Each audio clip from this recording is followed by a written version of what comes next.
At Oxford College of Business, we offer world-class business qualifications awarded by some of the best universities in the world. That's because all we do, all we are, is business education. How do you think Chinese officials from the embassy and Chinese enterprises can better communicate with the media to get the correct facts out? While the change of the administration in the island, the project with investment of $1.4 billion is the most important for Sri Lanka. Unfortunately, it was suspended for 1.5 years. Since the suspension, but we have no any change of the policy towards Sri Lanka. China and Sri Lanka are indeed friends, not only from last year. Respect the law and regulation of Sri Lanka government. Cooperate with Sri Lanka government to clarify the details. But I do believe it's, for an individual company, it's a big trouble. Because a big investment, $1.4 billion. So how to deal with that? As you know, one day, they lost $1 million. So I do believe we should not politicize the business issue, the economic cooperation. And because there were some issues of servicing what they call as expensive loans from China, taken by the previous regime. I know some media, or even some ministers, say expensive loan from China. No, this is really unfair for Chinese government. Because we have the regular or fixed interest ratio for any developing countries, 2%, not only for Sri Lanka. If we have some comparison with the commercial loan at least 5%. We have some conditions, at least it's a friend country. So Sri Lanka can get so significant amount of loan from the Exim Bank. It's based on our relations. I talked with Huawei, the Minister of Finance. If you don't like this one, Huawei criticized this issue many times publicly.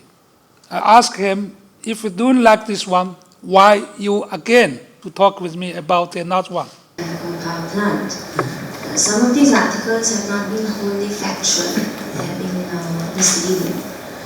How do you think Chinese officials from the embassy and Chinese enterprises can better communicate with the media to get the correct facts out? While the change of the administration in the island, the project with investment of $1.4 billion. Prime Minister, I think last week, he announced something, but it's still under the consideration and the consultation between two sides. Because Hambantota port is most important for Sri Lanka, not for China. So right now is the time for Sri Lanka to develop your basic or general industrial system. So that's why the Chinese president and premier suggest to have this one. So we would to set up some economic zone or industrial zone in Hambantota and perhaps other area in Western province, some other province, if the condition could be satisfied with the investor. But right now, I'm so hurried about the performance of the current administration. So I talked with the Prime Minister and President and the ministers. What is the law, the current law for the FDI? Which laws or regulations should have some amendment or adjustment?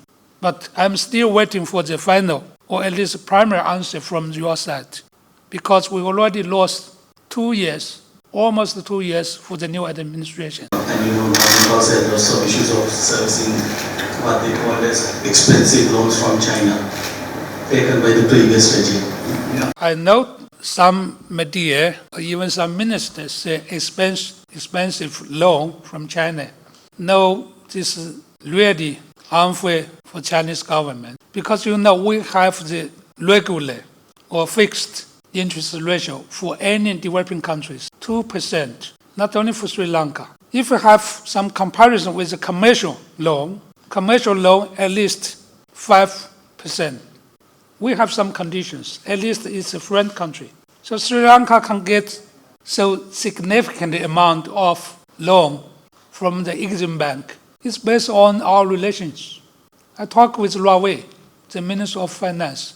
If you don't like this one, Huawei criticized this issue many times publicly. I asked him, if you don't like this one, why you again to talk with me about another one? Because in that side, all the Chinese business people complain to the government why the Chinese government, borrow the money to other countries with 2%, but for them, at least 5%. So this is really unfair. I talk with some close friends in Sri Lanka. Sri Lanka people and the government should have some attitude in Thanksgiving. Because China did nothing wrong in Sri Lanka. Could you tell me we did anything wrong to damage Sri Lanka interest, the interest of Sri Lanka and the people? So long time, we cooperate with Sri Lanka, support Sri Lanka, assist Sri Lanka in international fora, in bilateral business affairs. We did nothing to damage Sri Lanka interest. But the media always have some negative reports without facts. So that's why I would like to say something. If any reports on the facts, no problem for the Chinese side. If totally out of the facts, without any analysis, without any background, so this is not, a scientific or reasonable attitude.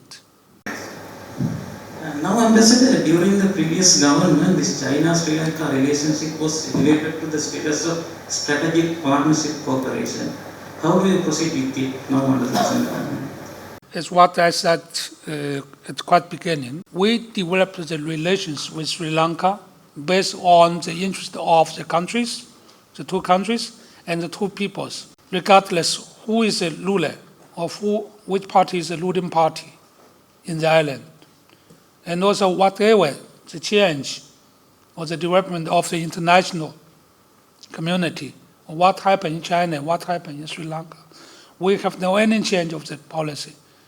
We had good relations. Personally, I had good relations with Rajapaksa, with all the people, because I do believe every Sri Lanka is my friends. So also I have good relations with President Shisana, Ranil, and all the ministers, because the embassy and our function is make friends in Sri Lanka. So I do believe we should respect each other, since internally you have different political blocs. But this is not my issue. We insist on no any intervention into the internal affairs of any country, particularly Sri Lanka, it's our friends. So this is also the rules, international rules, which is described in the UN chart. So we insist on this principle. We have no any intervention. We make friends with everyone, including you here. Mr. Ambassador, during the last 2 years, we have investments coming from Chinese companies. But within the last 2 years, after what happened with Port City, Chinese companies have been affected a lot by the change of policy in Sri Lankan government. In the future, how do you plan to strengthen the confidence of Chinese investors to come and invest here? Prime Minister Ranil visited Beijing this April. We had a dialogue between the Prime Minister and Chinese business people. More than 150 CEOs from Chinese companies participate in this dialogue. Most of them, they would like to have some investment in Sri Lanka. So I suggest the Chinese business people to come here to cooperate with Sri Lanka business people, not only for independent, but also for joint venture.